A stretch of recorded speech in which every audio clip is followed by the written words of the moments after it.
It's Halloween day, or at least it probably will be by the time this is finished uploading.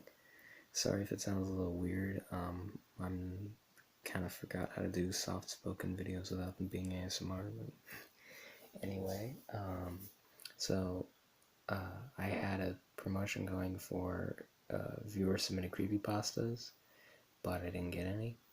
I've been checking my email up until just right now, pretty much, and yeah, there's nothing. So moving on.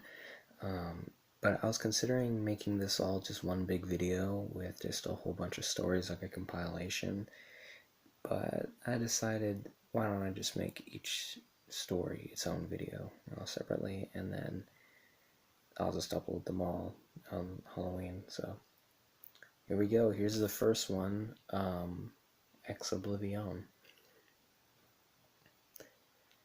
When the last days were upon me, and the ugly trifles of existence began to drive me to madness, like the small drops of water that torturers let fall ceaselessly upon one spot of their victim's body, I loved the irradiate refuge of sleep. In my dreams I found a little of the beauty I had vainly sought in life, and wandered through old gardens and enchanted woods. Once when the wind was soft and scented, I heard the south calling, and sailed endlessly and languorously under the strange stars. Once when the gentle rain fell, I glided in a barge down a sunless stream under the earth until I reached another world of purple twilight, iridescent arbors, and undying roses.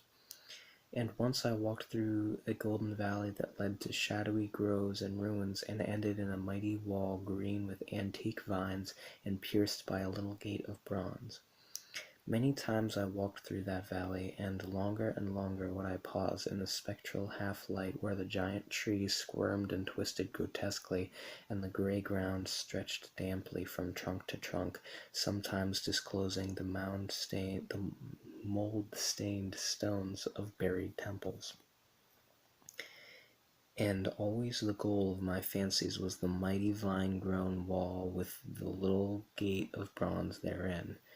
After a while, as the days of waking became less and less bearable from their grayness and sameness, I would often drift in opiate peace through the valley and the shadowy groves, and wonder how I might seize them for my eternal dwelling place, so that I need no more crawl back to a dull world stripped of interest in new colors.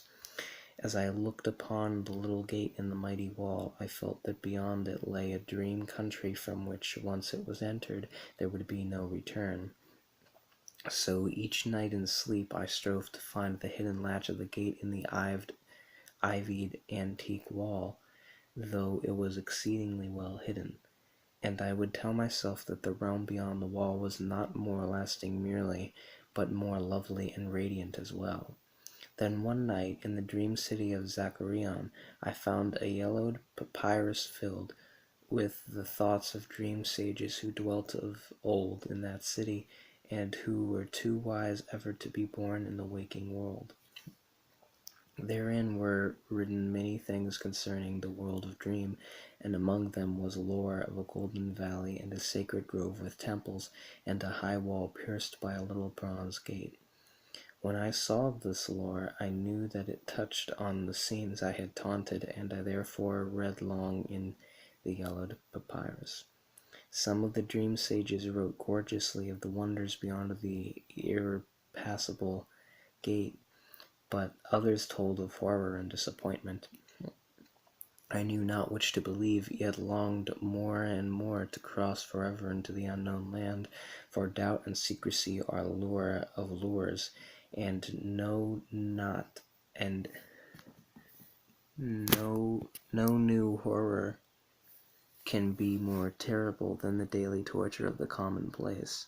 So when I learned of the drug which would unlock the gate and drive me through, I resolved to take it when next I awakened. Last night I swallowed the drug and floated dreamily into the golden valley and the shadowy groves, and when I came this time to the antique wall, I saw that the small gate of bronze was ajar.